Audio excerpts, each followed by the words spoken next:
इस news channel पर जो भी वक्ता ने कहा वो उसकी अपनी राय है, जिसकी पुष्टि नेशन न्यूज इंडिया नहीं करता। धन्यवाद।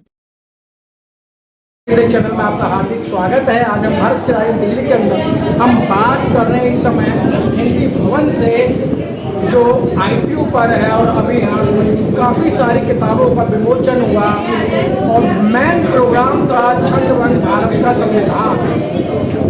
और हमारे बीच में एक ऐसी साहित्यकार बैठी है और कवित्री भी मैं कह दूँ, हाथ में पुस्तक है और आप ये जो पोजीशन देख रहे हैं सेम पोजीशन है, ऐसी लग रही हैं कि बहुत सीधी सादी है और जिस तरीके पहनावे से ऐसा लग रहा है। और किताब के अंदर भी सुविचार पर चर्चित दोहे, नाम क्या है? चंद्रा साहू चर्चित। चंद्रा जी, आप साहू हैं तो मान लिया, और आप चर्चित, आपने कई सारे नाम अपने साथ जोड़ रखे हैं, तो ये चर्चित का मतलब क्या है? चर्चित मतलब इसका अर्थ है चर्चा में। ये मेरे गुरु द्वारा उपनाम दिया गया। किसने दिया? गुरु जी द्वारा उपनाम दिया। अच्छा, नाम दिया आपको? जी जी। कि चंद्रा आप ऐसा काम करती हो कि आप चर्चित हो। जी जी। तो आपने ऐसी कौन सी चर्चाएं करी? कितने साहित्य लिखे हैं आपने? मेरा साझा संकट 5 आ चुका है और ये दोहा वाला आया है, मेरा प्रश्न है, पहला आया है संकट, छंदबद्ध भारत का संविधान आया है, और मुक्तों के श्री राम, काव्योत्सव, मेरी माँ, काव्यांजलि और फागुन के रंग, सब साझा संकट है। फागुन के रंग? जी जी। फागुन के रंग एक तो शब्द ऐसा आ जाता है, उसमें रंग बखेरे हैं आपने? जी जी। हाँ। उसमें फागुन के बारे में लिखा है। और आपके सुविचार पर चर्चित दोहे, जी जी। एक किताब, इस जो दोहे की किताब है, तो इसमें आपने किस तरीके के दोहे लिखे हैं? जैसे अपन सुबह पटल खोलते हैं या मोबाइल देखते हैं तो जो भी विचार पढ़ती हूँ उसी को मैं छंदबद्ध दोहे के रूप में लिखती हूँ। जैसे कि आपको उदाहरण भी बता रहे हैं, श्रेष्ठ ज्ञान ही आप है असली श्रृंगार, बुढ़ी जनों के सामने वर्ण वस्त्र बेकार। वर्ण वस्त्र बेकार जी। बुढ़ी जनों के सामने वर्ण वस्त्र बेकार। दूसरा दोहा? दूसरा द्वार परिचय देते हैं स्वयं, जग में मित्र चरित्र, कहे कहानी मौन ही, कलाकार के चित्र। कलाकार के जो चित्र हैं मौन ही कहते हैं, और जो चरित्र होता है और चित्र होता है वो अपना परिचय स्वयं देते हैं, परिचय देने का मोहताज नहीं। मेरे दोहे का सारांश।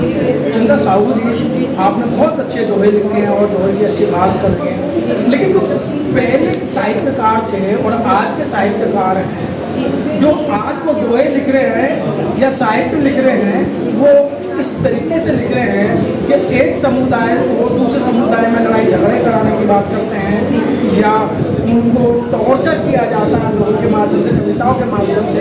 लेकिन आपने जो दोहे लिखे हैं ये समाज को संदेश दे रहे हैं। जी जी। मेरे दोहे में यह संदेश प्रेरणादायी, छल कपट स्वार्थ से दूर और आगे बढ़ने की उत्साह हो, संतोषी वाणी हो, श्रेष्ठ ज्ञान ही असली श्रृंगार हो।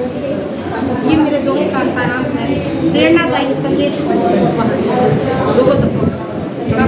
चंद्रा जी, आप एक महिला हैं, आप एक माँ भी हैं, आप एक पत्नी भी हैं, आप एक गृहिणी भी हैं, इतना समय आप कैसे निकालते हैं? थोड़ा समय निकालती हूँ साहित्य के, चूँकि मैं जॉब में हूँ, टीचर हूँ। मैं टीचर हैं? जी जी। मैं CBSE मॉडल स्कूल की शिक्षक हूँ, शिक्षिका हूँ। और मैं पहला गुरु अपने पति डॉक्टर ओमकार साहब को मानती हूँ, जो कि मुझे उंगली पकड़ के सिखाए। मैं पहले कुछ भी नहीं जानती थी, सबसे पहला श्रेय उन्हीं को देती हूँ, वही मेरे को सिखाए। आप एक शिक्षिका होने के बाद आप इतना परिश्रम करती हैं, क्योंकि आज के टाइम में कोई भी सरकार जो फ्री में तो पैसे नहीं देती है। आप CBSE स्कूल के अंदर आप टीचर हैं, वहाँ भी पढ़ाना होता है, घर में वो आपको जो गृहिणी के काम है वो भी करने पड़ते हैं, बच्चे भी हैं, हस्बैंड भी हैं। तो वही मेरा क्वेश्चन है कि आप इतना समय कैसे निकाल पाते हैं? जैसे मैं सुबह ही मोबाइल थोड़ा सा खोलूँगी, फटाक इसमें सुविचार पढ़ लूँगी, फिर मैं घर का काम करती रहूँगी, खाना बनाना हुआ, नाश्ता बनाते बनाते मैं मन में दोहा बनाऊँगी, और जब दोहा कंप्लीट हो जाएगा फिर उसको मैं मोबाइल में टाइप करके रखूँगी। काम करते करते ही बनाते रहती हूँ मैं। और जैसे स्कूल से आने के बाद क्या करना, 1.5 घंटा रोज समय देती हूँ। मैं पटल भी चला रही हूँ छत्तीसगढ़ इकाई, जो कि निर्दोष जी लक्ष्य भैया का है, छत्तीसगढ़ इकाई पटल है, उसे मैं चला रही हूँ। भैया का बहुत बहुत धन्यवाद। चंद्रा जी, जब आपको गुस्सा आता है, महिलाओं को गुस्सा तो बहुत आता है, जब गुस्सा आता है तो आप उस गुस्से को किस पर उतारते हैं? बच्चों पर या हस्बैंड पे या किस तरीके से? कभी कभी बच्चों पर उतार देती हूँ, चूँकि मेरे दोनों बच्चे नवोदय में हैं, तो घर में तो रहते नहीं हैं, कभी कभार आते हैं, तो बच्चों पर कभी कभार उतार देते हैं। घर में रहते हो वैसे गुस्साने का मौका नहीं मिलता है, क्योंकि मेरे हस्बैंड भी बिजी रहते हैं, मैं भी बिजी रहती हूँ, तो लड़ने झगड़ने का बिल्कुल समय नहीं मिलता है, हम अपने आप में बिजी रहते हैं। लेकिन समाज की जो महिलाएं आपके पास में आती हैं, उनके साथ आपका बर्ताव कैसा रहता है? मेरा बर्ताव बहुत कम समय देती होंगी आप उनको? जी, मेरा घर में जो है समय में अगल बगल किसी को नहीं दे पाती हूँ। हाँ, मैं जब स्कूल में हूँ तो टीचर्स लोग के साथ बीच में रहती हूँ, तो लड़ने झगड़ने का बिल्कुल समय नहीं मिलता। मैं अपने समय को ऐसा बांध दी हूँ कि अपने आप में बिजी रहूँ, अनावश्यक किसी से बात करने लड़ने का बिल्कुल समय नहीं। चंद्रा जी, बहुत सी जो आप जैसी महिला जो अध्यापक हैं, वो कहती है हमारे पास समय ही नहीं है कुछ करने के लिए, क्योंकि वहाँ स्कूल जाओ, फिर घर में लग जाओ, फिर बच्चों के साथ लग जाओ, फिर समय बचता ही नहीं है। और आप तो कई सारी पुस्तकें लिख चुकी हो, तो क्या वो झूठ बोलती है या आप अपना समय किस तरीके से? नहीं, समय निकालना नहीं चाहिए। अगर आप खाने के लिए समय निकाल सकते हैं, नहाने के लिए निकाल सकते हैं, सोने के लिए, तो आप कोई भी काम करने के लिए समय निकाल सकते हैं, ये अपने ऊपर है।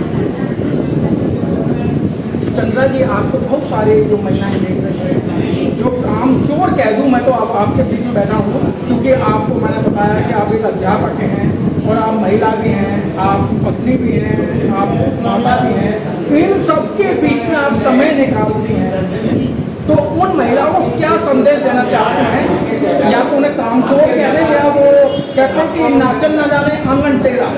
बिल्कुल आपका कहावत सत्य है, नाच नहीं जाने आंगन टेढ़ा, क्योंकि हर चीज़ का अगर आप समय बांध लेंगे कि इतना से इतना समय निकालना है, तो बिल्कुल समय निकाल सकते हैं। अगर ये कहें कि समय नहीं है तो बिल्कुल गलत है, सब चीज़ का समय आप निकाल सकती हैं और कर सकती हैं। मैं सभी महिलाओं को संदेश देना चाहती हूँ कि अगर आगे बढ़ना है तो अपने मन में जिज्ञासा न आए, उसके प्रति जागरूक हो, उत्साह बढ़ाएं और काम करें, बिल्कुल सफलता मिलेगी, निश्चित सफलता मिलेगी। बहुत बहुत धन्यवाद। चंद्रा जी ने बहुत अच्छी बात की है।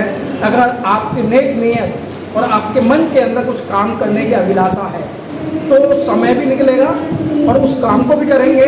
अगर आप की नेक नीयत ठीक नहीं है तो आप कुछ नहीं कर पाएंगे। तो कैमरामैन मीनाक्षी के साथ मनोज पिप्पल, हिंदी भवन, दिल्ली से।